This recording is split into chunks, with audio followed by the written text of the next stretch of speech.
Ito ang inyong lingkod na nagbabalik upang magbigay ng mga balitang walang bias at pawang katotohanan lamang. Ito ang Bayang Pinas. Ang isyong ito ay naging usap-usapan sa buong bansa at iba't ibang social media platforms. Quadcon Committee or Quad Convicted Committee na bisto na kung sino ang scriptwriter nila. Congressman Benny Abante nagyabang at tila ba dahil sa pagmamayabang niya ay binigwasan ng Kamara. Dito nga natin makikita at mapapatunayan mga kaibigan na itong Quadcon na ito or Quad Convicted Committee na ito na pinamumunuan ni Abante, Franz Castro Raul Manuel at mga tiwaling mga kongresista pa na pagkukwestiyon dito kay Vice President Inday Sara Duterte ay tunay ngang merong scriptwriter. Dito nga natin makikita at mapapatunayan mga kaibigan na talagang ang mga Quadcon na ito o ang administrasyon nito ni Presidente Kuting ay gusto talagang siraan itong si Vice President Inday Sara Duterte upang mawala siya bilang kalaban ng administrasyon at sa susunod na presidential election. Dito nga natin makikita mga kapatid na tila ba talagang itong mga Quadcon na ito at pati na rin si Presidente Kuting at lalong-lalo na ang unang ginang na sa Smugs ay gustong patalsikin itong si Vice President Inday Sara Duterte bilang Vice Presidente at talagang sinisiraan upang sa susunod na presidential election ay wala na siyang kalaban. Kaya na lamang hindi maiwasan ng ating mga mamamayan na magbigay ng kanilang mga opinyon at hinaing. Mga kababayan, maniwala tayo kay PRRD. Nagkamali na tayo minsan nang di siya sinunod. At Madam Maharlika, reminder lang po, nagkamali ka kay Kuting. Kaya mas okay na ang slate ni Kuting and priority mo i-discredit. We salute you pero nagkamali ka na minsan. Salamat. Madam, di nyo ata napanood interview ni Bato. Ina-assign po yung mga investigation. Di po pwedeng si Bato lang mag-decide. Mag-isa, sana isipan nyo din yon. Mas maigi pong gawin nyo ipalabas nyo ang mga video na hawak ni Cathy Binag, sure pa yon. What's holding Miss Binag to show the said USB? Kung marami siyang proof that can make the people power to oust the admin, then let's make it happen. Sobra na itong government now. Vote wisely. Huwag na tayong pabudol pa, ibota natin ang lineup ni FPRRD, sigurado panalo ang bansa at ang taong bayan at mga tunay na pagbabago ay ating makakamtan. May pakisamahan ng mga senador pero pagkamali, huwag silang magtakipan. Bagkus mag-usap sila ng manaig at mabuti at tamang gawa ng mga policy. Ang nangyayari, inaayunan ang mga policy na based on vested interest, sana gets nyo ang ibig kong sabihin. Huwag magkaisa kung ang gagawin ay makakasama sa mga tao at gobyerno. Sa ngayon, almost majority ng legislators ay nagsasamantala dahil vangag nga ang presidente na kinukonsinti nila.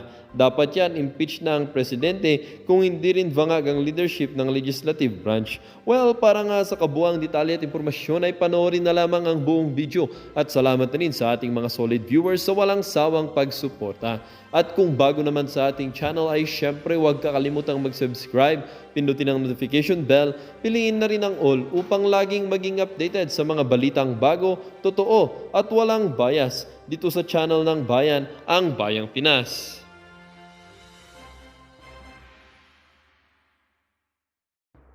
May sila itong vlog na to.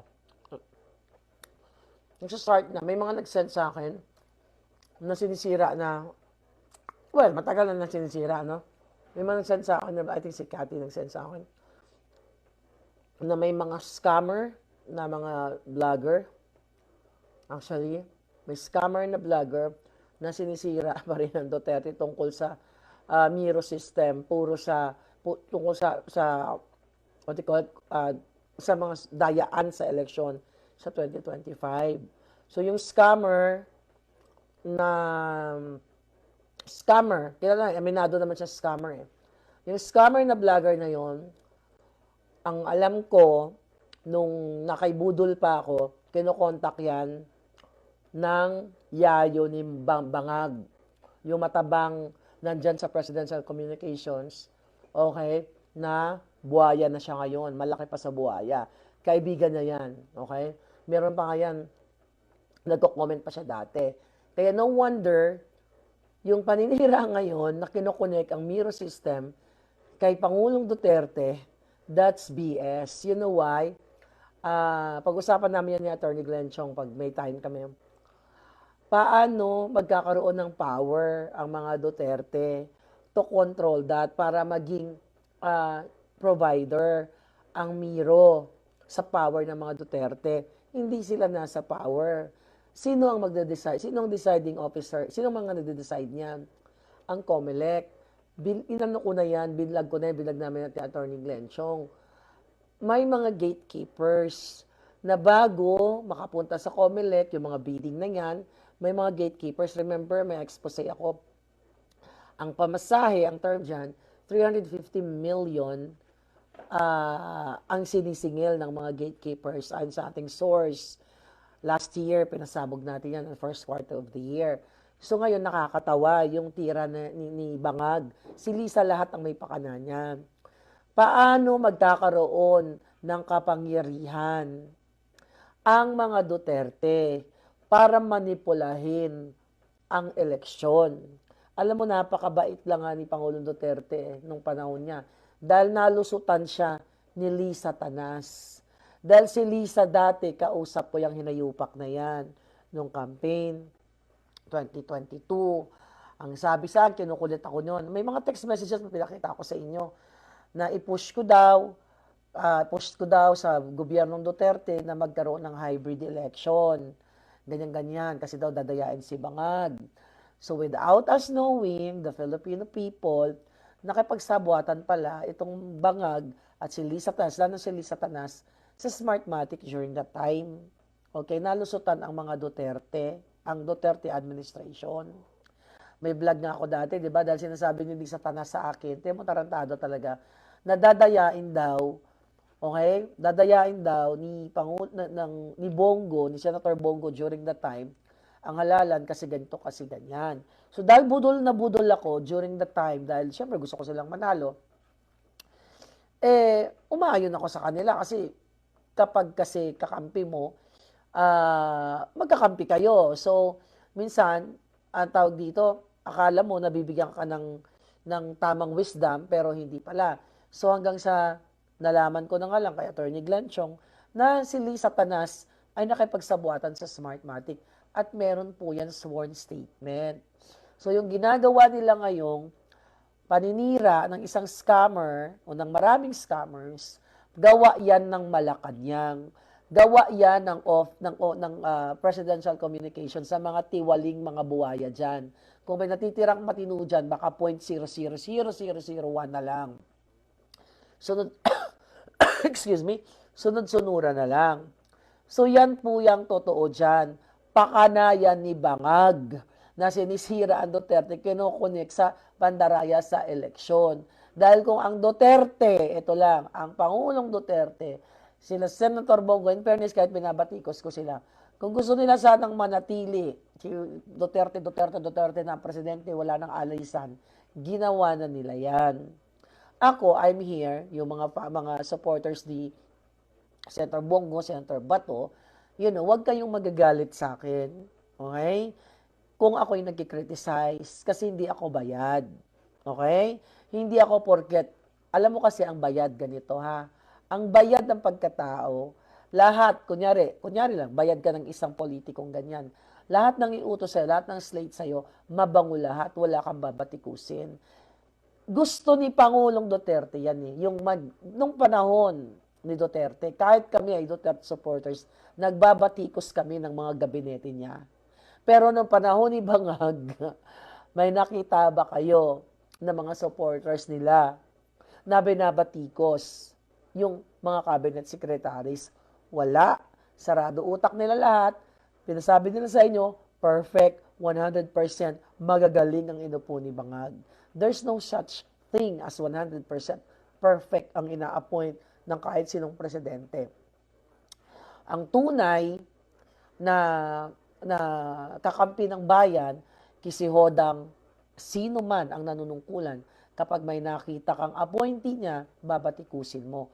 Yan ang ginawa namin, ako at iba pang mga supporters si Duterte dati, na binabatikos ko. Even the president, during that time, may mga, na hindi mo nagustuhan, pero may pagmamalaki ko lang sa inyo, hindi ko minura si Pangulong Duterte o sa kahit sino sa pamilya niya, katulad ng ginawa ko sa buwaka ng inang bangag, adictus benedictus na pamilya. Lahat, kahit mga o kahit mga, well, kahit sino.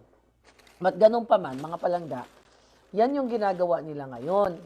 Kaya, alam mo, yung mga supporter ni Senator Bong, mayroon na naman chance eh.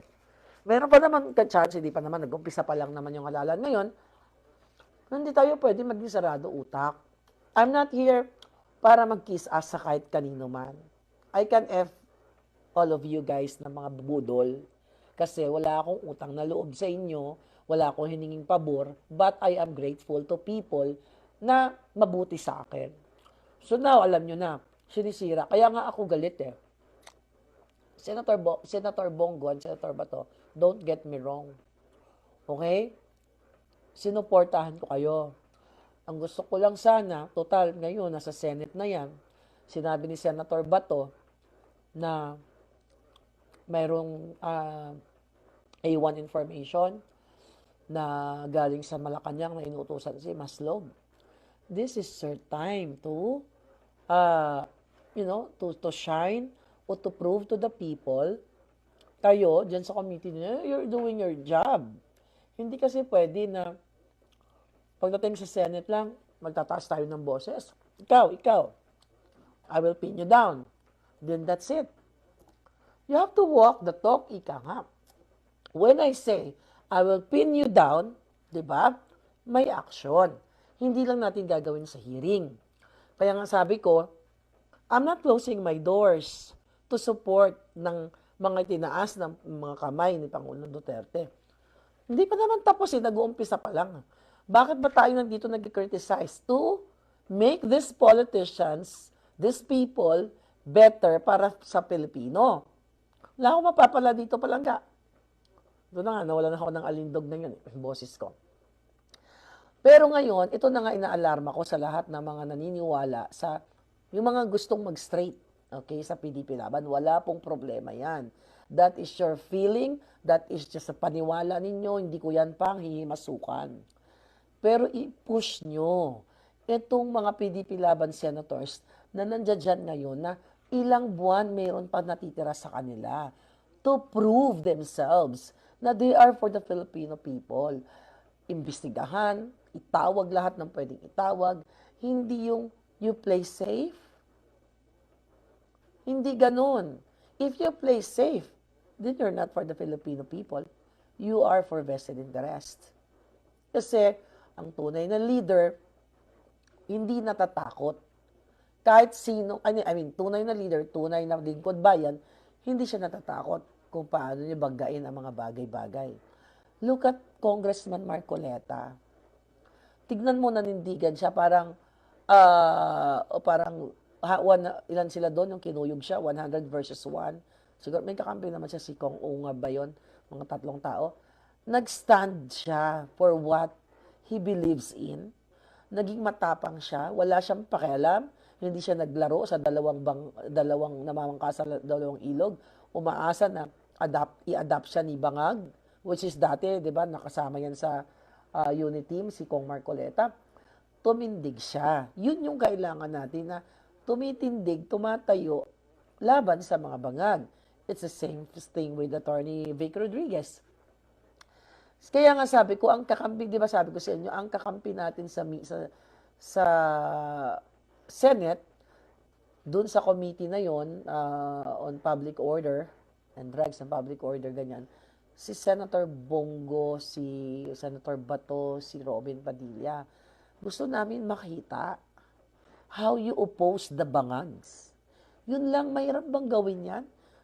We don't need money from you to support you. Alam nyo yan, magkakaibigan naman tayo eh. Did I ask any peso from you for myself? Wala. Kami pa, ako pa, nagsispend ng mga tarpaulin, t-shirt and everything. We supported you in the past because we believe in you pagtatanggol yung bayan. Yun lang hinihingi ko namin. Diba? Dahil kung gusto ko lang, you know what? I'm telling you, as early as before this, may mga nag-a-approach sa akin. Okay? Na mga PR, ek. Diba? na kung pwede ipopromote si ganito. I can make money out of it. But I stand for what I believe in. Dahil sabi ko, asahan nyo yung mga vloggers na ngayon, may mga ipopromote yan, na ganyan, yung iba dyan bayad. Hindi ko naman sinabing lahat.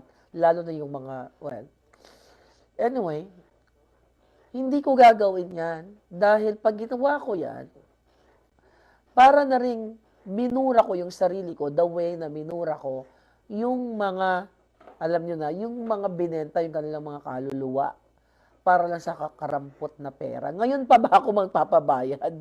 Sa ganitong stage na ng laban ko since 2015, ngayon pa ako magpapabayad. So walang kwenta, 2015, 16, 17, 18, 19, 20, 21, 22, 23, 24, for 9 years, ngayon ko pa maisip na manghingi sa inyo?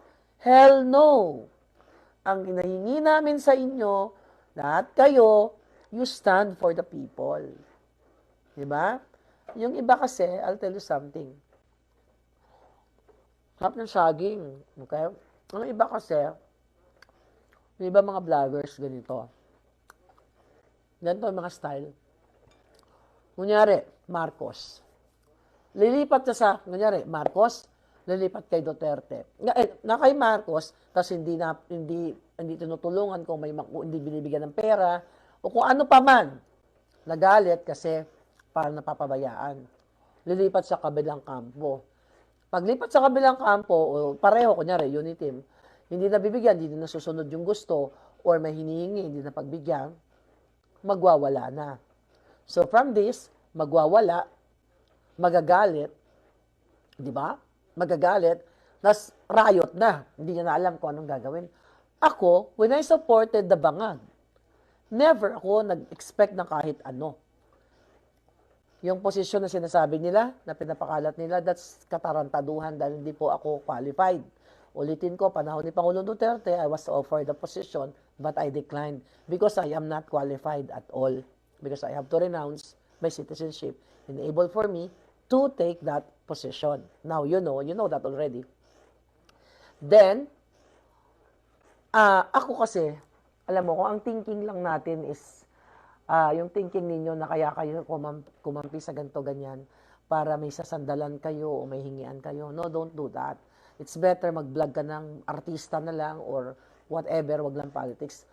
Ako kasi, nung tumayo ako, kinasuportahan ko to, let's say, Maisog, o kung sino pa man, sa sarili ko, hindi ko iniisip na kapag na-trouble ako, personal man o whatever, na sana malapitan ko sila.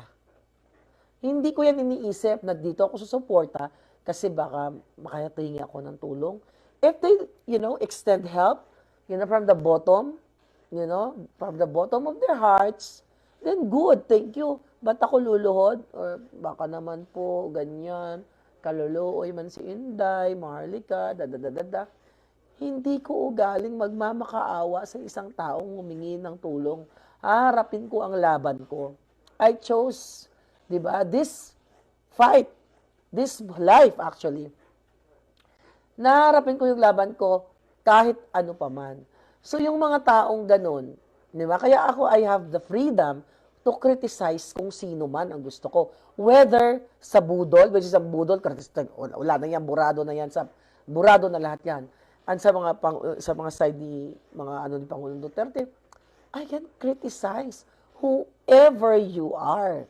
Pag may nakita akong para sa akin hindi aligned sa hinihingi o sa pinapangarap ng mamamayang Pilipino, sabi ko nga, I can F all of you. Why? Wala naman kayong may babato sa akin na si Maharlika ay nagmakaawa o nanghingi ng pang-travel o ng ganyan. Hell no. So, yun lang ang meron ako. Maliban sa kayamanan kong alindog, like Cathy B. I love you, my dear sister. Gagabi, 2 hours kami, grabe. Sinipon-sipon na ako. But yeah, I feel good. Yeah, ganun din si Cathy. Hindi pa kami nagmi-meet yan. I am blessed to meet someone like Cathy na matapang, na hindi rin bayad yan. Tignan mo. But of course, in terms of legal help, kunali, kailangan niya ng legal help, dapat naman, may tutulong, merong matinong tutulong sa kanya, 'di ba? Lalo na diyan sa Pilipinas. 'Yun yung mga ganong tulong, that's good. That's ano na.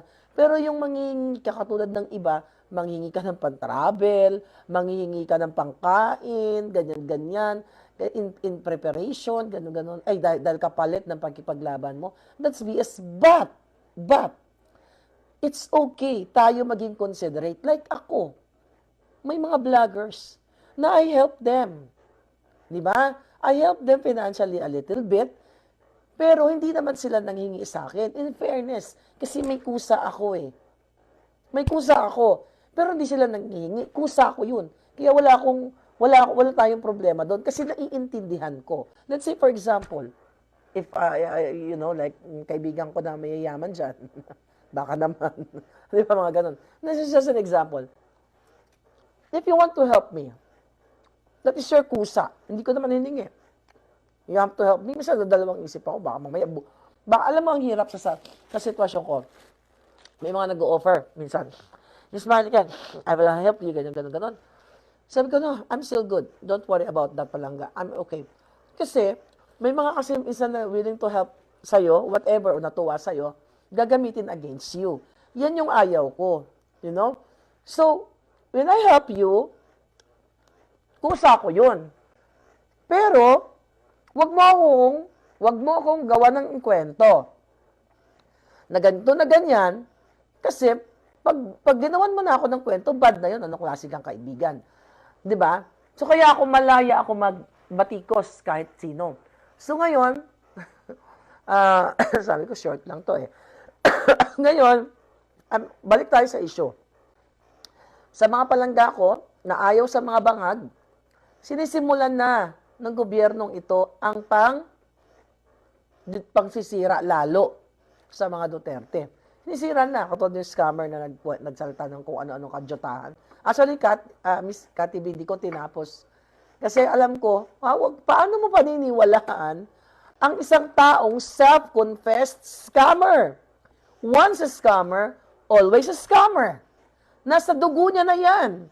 Hindi na yan mawawala. So, wag ka maniniwala sa taong self-confessed scammer. Bakit ka maniniwala kay Bangag? Na Addictus Benedictus.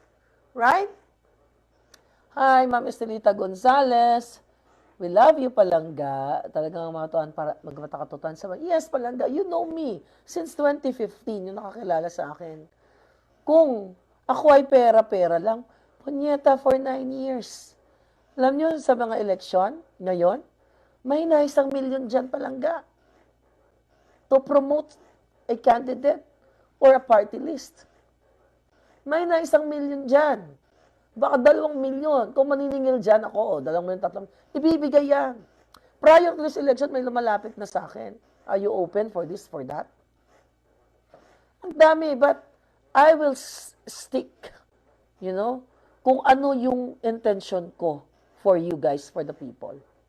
This is not about money. Dahil sabi ko nga sa inyo, my God, kung pera lang, hindi nyo ako naririnig na nagbabatikos kay Bangag. Nandoon na ako eh. Pwede na ako maging bag lady ni Lisa Tanas. Dahil si Lisa, ang requirement niya, ang lagi niyang tanong, do you think you can deliver or she can deliver? Ibig sabihin, pwede ka bang mag-deliver ng mga perang nakaw, bribe, or whatever? Pinaghirapan kong ikampanya yung mga yan. Okay? Nandoon na ako. Kung gusto kong mabago ang buhay ko sa ngalan ng pera ng bayan, at para dumami at mga kawatan, makabili ako ng mga bonggang-bonggang mga designers and everything, para katulad nila Kimbo, kila Abante, lahat mga hayop na yan. Mga bangag. But I chose you, Filipino people. Tinaya ko ng alindog ko dito, sabi ko nga eh. Ang alindog ko, tinataya ko everyday. I chose you. Why? Bakit ko kayo pinili? Na maus-maus na si Inday. Kasi ramdam ko yung kahirapan na dinanas yun, dahil dinanas ko din yan. Pareho tayo. At galit ako sa mga buwaka ng inang politiko na yan. Kaya nga, sabi ko sa inyo, I'm not the type of person na makakita ng politiko na Uy, ganyan si congressman, gobernador. I have a friend na tinawagan ako 2 days ago. Sabi niya sa akin, Palangga, pupunta ako sa ganitong party, ganito, ganyan, ganyan, ganyan. Sabi ng friend ko, mamimit ko daw si ganito, Congressman Chocho Chucho. Sabi ko sa kanya, mag-ingat ka. Tangina, sabi ko ng ganon. Alam mo naman, 99.9% ng mga politiko magnanakaw. Sabi ko, mag-ingat ka, ganyan, ganyan. Sa yung friend ko, sabi niya sa akin, baka maboljack mo ko. Pag nag-picture, sabi ko, walang problema, hindi kita pipigilan magpa-picture ka. Gusto ba't be sure na yung picture na yan, hindi gagamitin against you. Mamaya, gumawa ng anomalya, i-google mo muna yung political na yan. Na sobrang kawatan, ganyan, ganyan, ganyan. So, yung mga ganon, my God. What else? Ay, Nensky Baker, I love you po Palangga. Kumusta, Miss? Ano si Miss Cathy? Gising na ba ang palangging? Alright. So, yun. Sina, how are you, palangging? Sabi ni Leticia, huwag niyong replyan ang troll. O, wala akong time sa mga yan. But anyway, I really like my skin, ha? Bumabalik na yung dati ngayon. Alright. Ano si Miss Cathy? Si Cathy B? Hindi ko nabasa Palangga. Sorry. Can you comment one more? Ay, si Cofrix. How are you? Glyn Osal. Sabi niya Palangga, you are the new Gabriela. Gusto niyo ba yung ganitong boses? Pa-cute. Hi, Roberto Maxales. Ang puno kapag hitik sa bunga, babatuhin. Ay, stay who you are, sabi ni Miss Cathy. I love you, darling. Nako, kapuyat ka, no, sa ating ano. I feel better, Palangga. O, di ba? Ayan si Cathy. Ang buong ganyan. Alam mo, I'll tell you something. Susukat ako ng damit kasi rarampa ako. Marampa na naman ako. Lagi ako rumarampa. Baka next, bukas yata may rampa ako. Bukas, may pupuntahan akong bonggang-bonggang. Hindi naman bongga. Anyway, Kat TV, nagsusukat ako ng damit. Bonggang-bongga. Nakasuot ako, nagdodress rehearsal ako. Sabi ko sa bahay, tingnan mo nga, bagay ba sa akin? Sabi ni Palangga, magpapayat ka pa. Sabi niya, magpapayat ka pa. Konti pa, sabi ko ganun sa akin. Pero maganda, di ba? Mas alam mo, sabi ko, yung kaibigan kong dalawa, sabi ko nang ganun sa kanya, sabi ko, ito, to. Yung kaibigan kong dalawa, hindi ako pakakabog doon. Sabi ko, actually marami sila, pero dalawa lang yung binanggit ko pangalan. Si Cathy. Sabi ko, si ganito, tsaka si Cathy, magaganda sila. Payat lang kasi sila eh. Bitter lang ako. Payat lang kasi sila eh. Sabi ko nang ganon, pag pumayat ako, sabi ko ganon, kakabugin ko yan dalawang yan. Anyway, I'm thinking about you. So, ako naman wala akong competition sa aking mga Palanggang kaibigan. At I'm happy kasi they're pushing me to do good. Like, yun nga, skincare and everything kasi I'm so tamad talagang lola nyo dyan. Kaya nga itong si Belle, ng Canada, tatawagan ako niyan. Bakla, sabi niya sa akin, nagawa mo na ba yung, doon, ibang level din kasing energy doon. Nagawa mo na ba yung mga steps?